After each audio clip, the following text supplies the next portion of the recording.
from the SEO podcast, and I have a special guest back on the show today. I have Asmâa Methqal. Asmâa, excited to have you back on the show. Glad to be here, Gresham. Yes, I'm super excited to talk about all the awesome things that Asmâa is working on. And of course, before we do that, I want to read a little bit more about her so you can hear about some of those awesome things. And Asmâa is a global business consultant, top marketer, and strategic leadership facilitator dedicated to empowering leaders and businesses to unlock their full potential while fostering a world where wealth and gender equality are harmoniously balanced. She is the creatrix of Fire and Flow Leadership, a methodology she uses to mentor and coach CEOs, founders, and entrepreneurs worldwide to ignite their businesses with purpose and activate their holistic leadership so that they can lead with integrity, influence, and impact. As a delegate for the Commission on the Status of Women at the United Nations, Asmâa also amplifies women's voices on critical global issues. And she was a guest on episode number 612 of our CEO podcast. And I absolutely love her concept. And I was listening to a little bit before we jumped into this on Fire and Flow. And I think we're going to delve down deeper a lot more into that and how that is super impactful for those business leaders. But one of the things that really stuck out to me, I was reading and thumbing through like the beginning parts of her book, is she said the book was for the ones who take influential steps towards creating a life that sets their souls on fire. So Asmâa, excited to have you back on the show. You ready to speak to the IMCO community? Oh, 100%. I'm so glad to be here. Let's get it started then. So to kind of kick everything off, let's hear a little bit more on what you've been working on, what I like to call your CEO story. Oh, amazing. Wow. Since the last podcast that we had together, I think it was in April 2020, right? Like right in the middle, of COVID and completely shifting and changing our businesses a little bit deeper into leadership. Because what I realized that was really big is that we lost our connection to ourselves and connection to our purpose and connection with other people because of everything that happened during COVID. And that told me or showed me that we didn't have already a strong foundation. There was already a few things that were missing, and I knew that already because we were like, okay, how can we create more collective wisdom in groups and in teams and help founders, CEOs, companies, team leaders to really maximize on their teams and really bring their purpose and have a shared vision together. But then with COVID, where everybody ended up being alone and stripped from everything they knew, then everybody got lost. And now it's back to that self-leadership. How can I better lead myself if another COVID happened, if another external event starts? How can I still lead myself to not lose myself, to not lose my purpose, my fire, and where I want to be headed? And so that just made my Fire and Flow leadership methodology even stronger, because we've always been taught to do, but there is always that missing piece of being. If you are being, you are lazy. If you are being, you're not focused, you are not determined, you don't have any drive, right? Where COVID in a way forced us to slow down, forced us to be, and people lost themselves. It's I don't know, who am I? Well, you're more than what you do. You're more than just being an entrepreneur or business owner, more than a student, more than just a husband and a wife. There's more to you. But it was that connection to the being, I think that was really hard to grasp and just made this work for me on Fire and Flow even stronger. So that's what I started to do, is really create these groups or this community of leaders and really help them tap into their fire, which is action and execution, but also into their flow, trusting their intuition, trusting their inner strength, their inner genius, to be able to bring that. So everybody's creating something that is sustainable, that is also harmonious, which brings our inner duality together. Nice. I absolutely love that. And I appreciate it so much because as you were saying, the word harmonious, the word alignment was really kind of pouring into me, especially for those people that might be quote unquote high Ds or drivers or wanting to check off and do, as you said. I think so many times we think it could be either or. Either I do, I'm checking off all of the things on the list, or I'm being. But to bring those two things together, I feel like it ends up being a really phenomenal kind of intersection and place to be where you can have a lot of levity and flow in terms of being ultimately who you are. And it's not striving towards it. Ends up being a lot more in flow, I imagine, too. Yeah, totally. And a lot of what I realized with the people that I've worked with, what they are doing, it's not even their own decision. It's something that I need to become a doctor because that's what my family respects. I need to be an architect. I need to be this. And then they get into this midlife and then they're like, I'm happy. I'm not happy. I'm not fulfilled. And then you bring them back to why you're doing it. They're like, I don't know. If there was no limit, what could you do? Who you would you be? And then that's when they start talking about their true purpose, the true reason why they want to do the things, right? And so that's where I realized, and it's like, and it was my own story as well. It's like I was climbing the wrong building, right? And when I got at the top of that building, I was like, this is it? This should not be it. There's more, right? And so that's when I was like, oh, I was doing it to prove to my society, to my culture, to my dad that I can do it, that I can be a successful woman and I can have my own business and I can drive, I can do this. Like, oh, so I was doing all of this in order to prove myself to others. So this doing was to prove. It was not to be just myself and bring my strength and my essence and my zone of genius into the world as a gift, you know?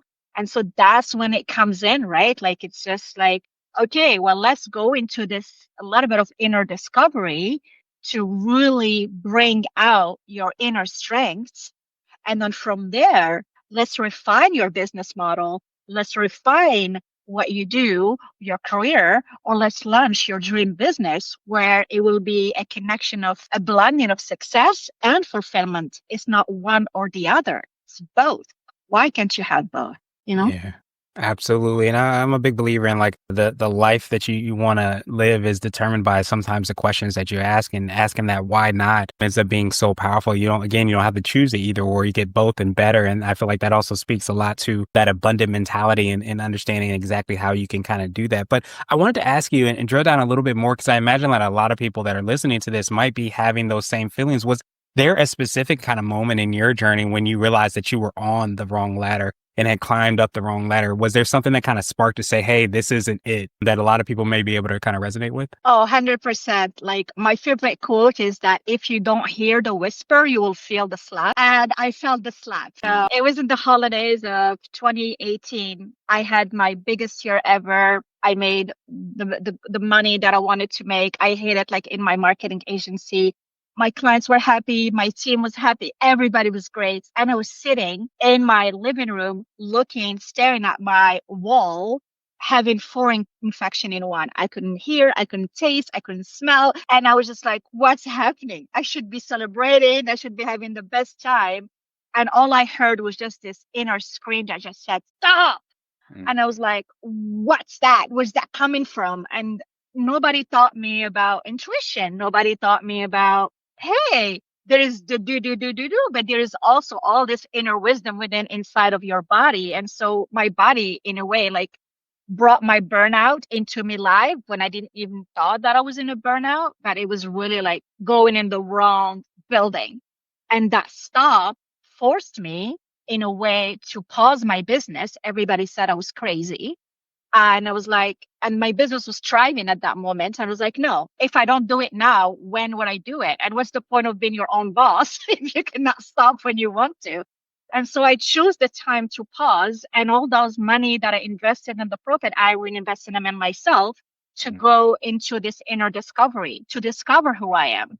And because I realized it was more than just creating marketing, like brochures and websites and campaigns for clients, I felt that my purpose was bigger than that, but I was going in the wrong direction where my purpose was supposed to go.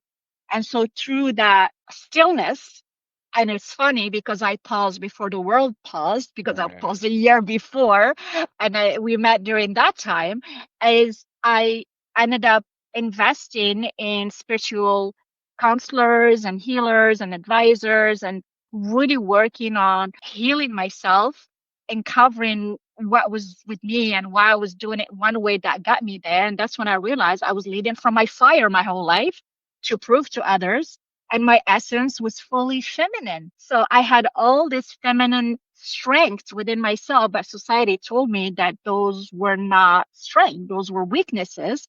But that was not true. What society told me was not what I felt deep down. So I started bringing those feminine strength into my business collaboration, creativity. I started adding dancing and movement into my programs, and just like being myself, just bringing my old, genuine, authentic self into that. Because what do you realize with business? People wants to work with other people. What business is about. And so why not be myself and be genuinely myself?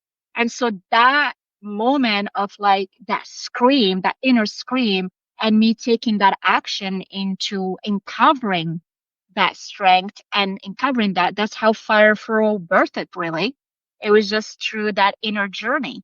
And so that's the thing. It's like we need to learn to our body and our own wisdom and our own intuition.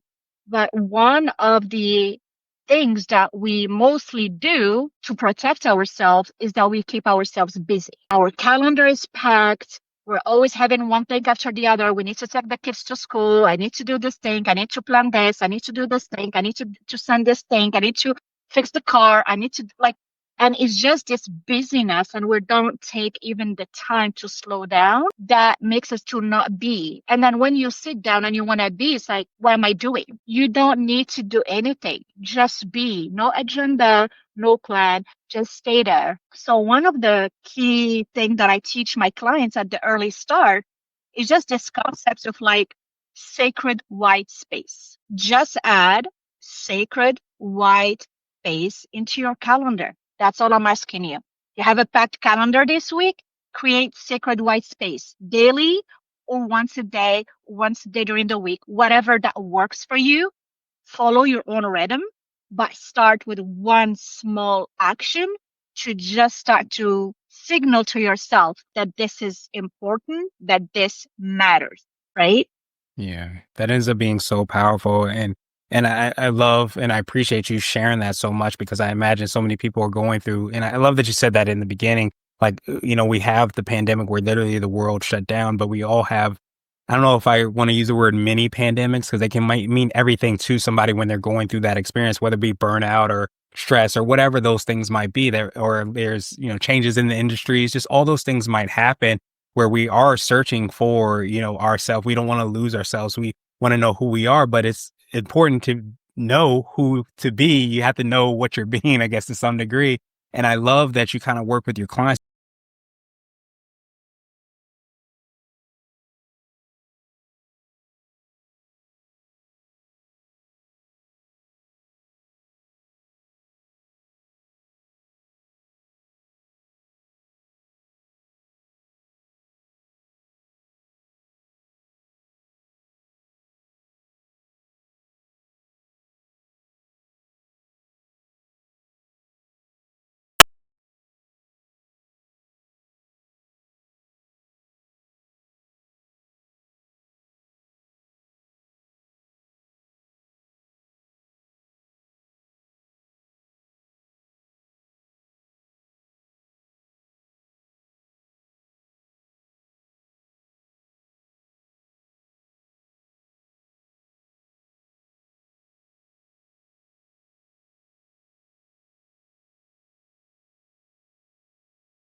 And that is fully blended with strategic execution business frameworks, right? Because I'm very business, I'm very fire. I worked with global companies, like taking them to the next level in terms of like brands in my marketing agency, right? But I also love the entrepreneurs or the founders that just like, hey, I need to get to this next level. I need to build this thing. I need to go to where I need to go to create that, right? And so one of the elements that I do, so I have group coaching because I believe in the power of collective wisdom. And what I also realized working with clients one-on-one and working with cohorts, when you are in a cohort and in a community based, everybody moves along. But when you are one-on-one, like as soon as things start to get harder, people start to pull away, right? So I have ways to like be like, no, no, no. If you cancel on me twice, like this is it, right? So that way I keep pushing, getting them to where they need to go.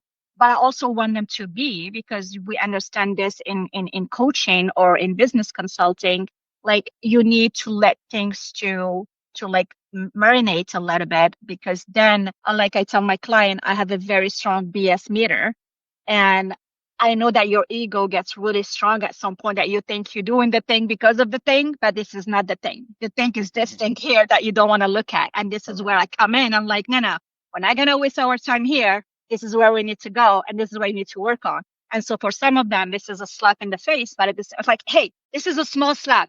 The universe, when it's going to slap you, this is going to be very different, right?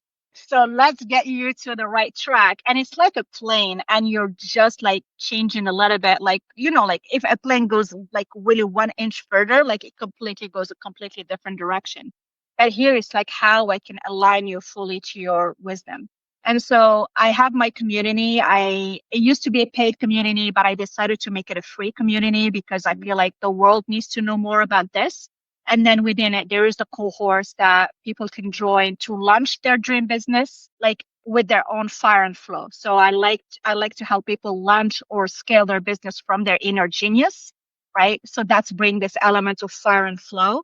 And I don't talk about balance. I talk about harmony, because everybody is set differently, right? There are people that are really naturally driven into action, but those people need still to bring some element of being. And then you have people that are being a lot, but there's lacking of action. And so let's create a harmony there where you blend in both, where basically you're blending your own inner duality, right?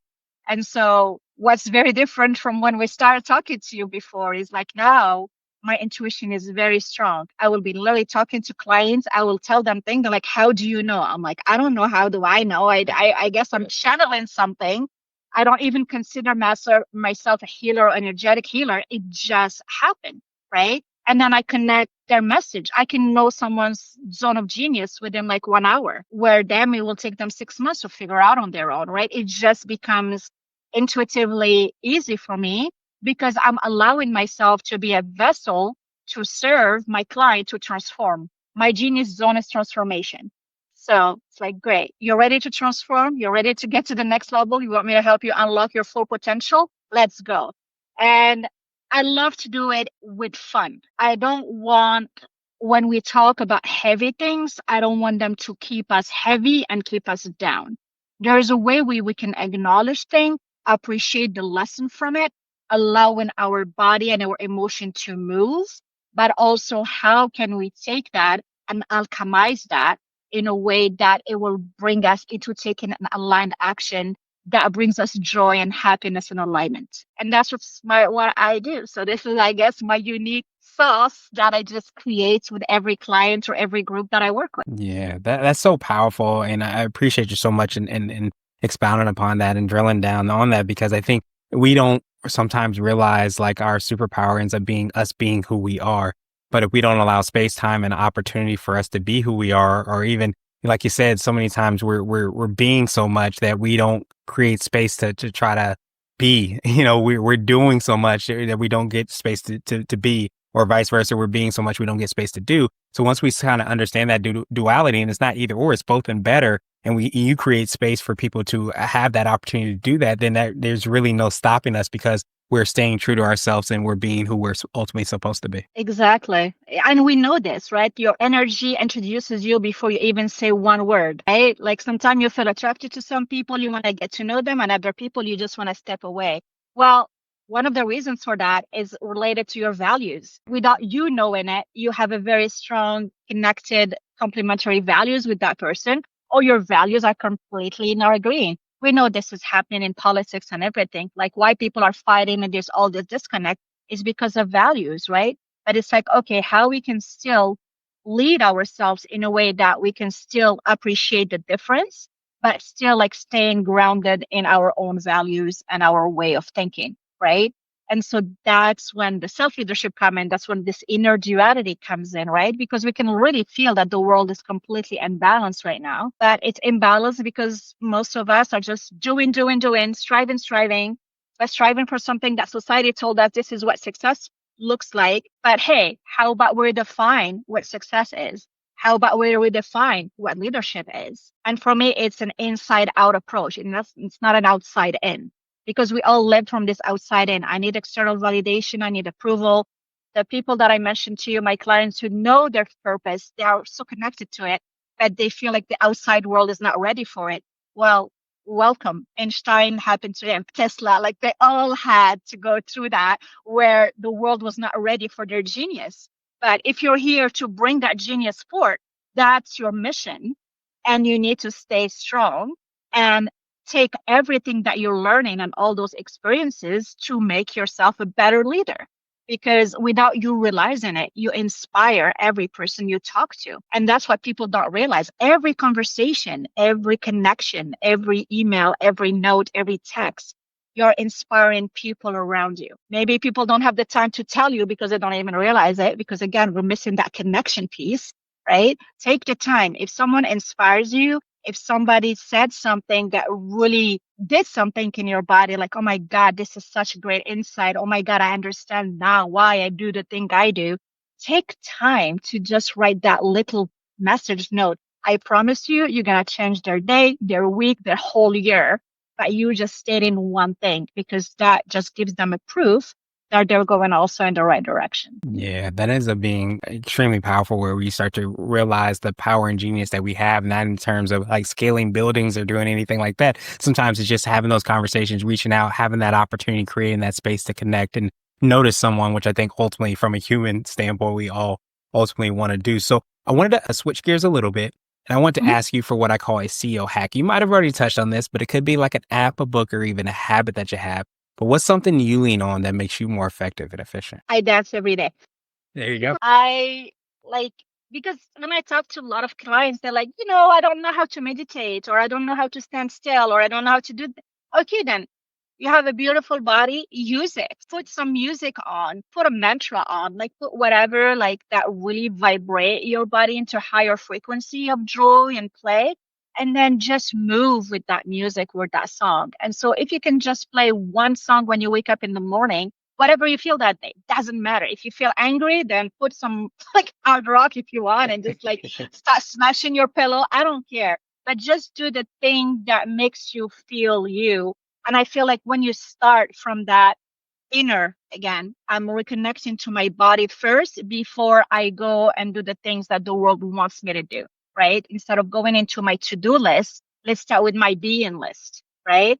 And so that could be as simple as just like putting a song, and just being in your bed and just like listening to it and just rocking with it, or like standing up, closing your eyes and just moving your body freely and just move. And when I tell people to dance, there are two ways. So there's the dancing where I'm like in a club, or I'm like in a club and I'm just like in a dance school or dance course, whatever, and I'm dancing. But here I talk about moving your body. So it's not you from your mind trying to create some movements, but it's just you allowing your body to stand still. And when it's ready to move, just let it move. There's so much healing that happen in that moment when you allow your body to move the way it wants to move. So if that day the body wants you to just like stop like pushing like your pillows, and that's great. If it wants you to just be flowy, even if you are a man, that's totally okay. And if a woman and you want to stomp the floor, whatever, that's totally okay. Whatever your body, because then you're strengthening your connection to your wisdom, inner wisdom, and to your own intuition. And I do this workshops. I haven't done them in a while. I miss doing them. Maybe I need to start doing them again. It's called chakras dance. So I do a chakras dance. And then I go to each chakra and I create they have this like music that they just do. At the end of the session, people were like, "Oh my God, I got all the answers I needed." And it's like, "Who did you get them from?" "From myself." "Well, here we go. You already have all the wisdom within yourself. You don't need anybody from outside of you to tell you what you should be being or doing next. You just need to allow and create that space for yourself to do that." So literally a 1 minute a day or just putting your favorite song, that's more than enough for you to just build that habit. Yeah, I love that, especially like being able to kind of do that in the beginning of the day. And the word that you had talked about earlier that really came up for me is trust, because I almost wonder, and it sounds like you've helped clients to feel that exact same trust, because I think so many times we can say that, oh, that's just whatever feeling I have. We don't ultimately trust those feelings, and listening to our body ends up being such a huge thing. It's funny, when I started the blog and everything, I actually tore my Achilles tendon as I was starting. And I think so many times we forget, as you said so well, like our body speaks to us. And I always joke and said, had I not torn my Achilles, I wouldn't have paused. That was my quote unquote mini pandemic. But I think when we start to listen to our bodies, I slap exactly where we start to see those things speak to us. And had those things not happen, we would be where we're ultimately supposed to be. So it's so important for us to be able to kind of trust ourselves. And I love the practicality of being able to kind of do that on a daily basis. Yeah, and that's really key. And I love that you said that. But there's also this other layer, especially when I work with women with the movement and with the dancing, is also to accept and love their body, right? And especially doing it in a group setting, right? And and then I'm sure it will be the same thing with men as well, because there's always this self-judgment. There's always this self-judgment. So how can we disintegrate this self-judgment when we are in this safe space, like with other people that only see your greatness? This is the best place for you to brag, to show how amazing you are, to really release that self-judgment, release the shame, and just really connect to your strength, to your inspiration, to your intuition, to your power, and show that unapologetically. And that's the power, right? Like, and that's why people don't realize sometimes it's the small little things that really bring such a huge, big ripple effect for people, but we just dismiss them because logically that doesn't make sense. And then 10 years later, neuroscience comes in and explain why it works, right? And then people are like, "Oh, this is the thing I needed to do." It's like, yeah, but you knew this since you were a kid. As soon as you hear the music, you were moving your body like when you were a baby. Why it won't create magic for you today? You know? Yeah, absolutely. It's like we aren't listening to that, to what's within, to be able to answer the questions, because we know all the answers. We just want outside validation to, for whatever reason, validate the things that we ultimately kind of know within. So I almost wonder, is that part of what you would consider to be a little bit more SEO nuggets? So that's word of wisdom or piece of advice. You might have already touched on this, but it's something you might tell your favorite client, or if you hopped into a time machine, it's something you might tell your younger business self. It's basically what summarizing everything that we said in one sentence is: go within and uncover your true essence, which is very different than your values, and then lead from that place, because that's the only place that will bring you joy and fulfillment in any success that you're going to create, because you don't want to be the multimillionaire sitting in your mansion and then having a depression just because you don't feel fulfilled. And I'm sure depression can happen for many, many, many reasons. But if it's related to you not feeling fulfilled, it's like, okay, then why don't you be the millionaire in a mansion and fully fulfilled, right? Creating the purpose that you're supposed to be creating. And so all of that starts again about going within to go further out. Yeah, absolutely. I almost wonder, and I'm curious to your thoughts on this. When people are, going within, they're going in flow, and things don't go, quote unquote, the way that they want them to go. Like, what are your thoughts on that? Do you feel like, because I've always kind of tapped into this mantra, I guess you can say, where everything doesn't happen to me, it happens for me. Even I talked about the Mhm. Achilles tendon. When I tore my Achilles, I'm like, why? But a lot of Yeah. times it put me in the right direction. Do you feel like a lot of times is having that peace and being in things happening, not happening good or bad, if that makes sense. Yes. And that's the big lesson that I think a lot of us are learning. And even for myself, I keep learning it. Like when I started Fire and Flow like 4 years ago, people were not ready for it. Right. And I'll be talking about this and I'll just get so many pushback from people, right? Now, like the government here in Canada are financing like programs to like create businesses the feminine way and then feminine leadership. And when I was talking about this in 2020, we was like, I don't need to be feminine. What the hell are you talking about? Like, and then men completely discounting it. But it was, again, it's like, okay, how can I build? The universe wants me to build more resilience. The universe wants me like to strengthen my purpose into what I am doing. And sometimes one of the biggest lessons that I've learned for myself, sometimes it's not, if something doesn't work out, it is not, it is when you do it. So sometimes it's not the how, it's the when, right? And so that's when we talk a lot about divine timing, right? And I know for a lot of people it doesn't work, but it's like, you know what? Not all the things are in place yet for you to go there. Or if you're going in the wrong direction, then you will get like it happens to you, right? Yeah. And it's so interesting how your body speaks literally to you, right? And so that's when it happens. It's like everything that happens in your life, it's basically just showing you when you're not free. If we want to go with like a quote from Peter Crone, right? Every event, every circumstance, every person in your life that is not working out for you, it just shows you where you are not free.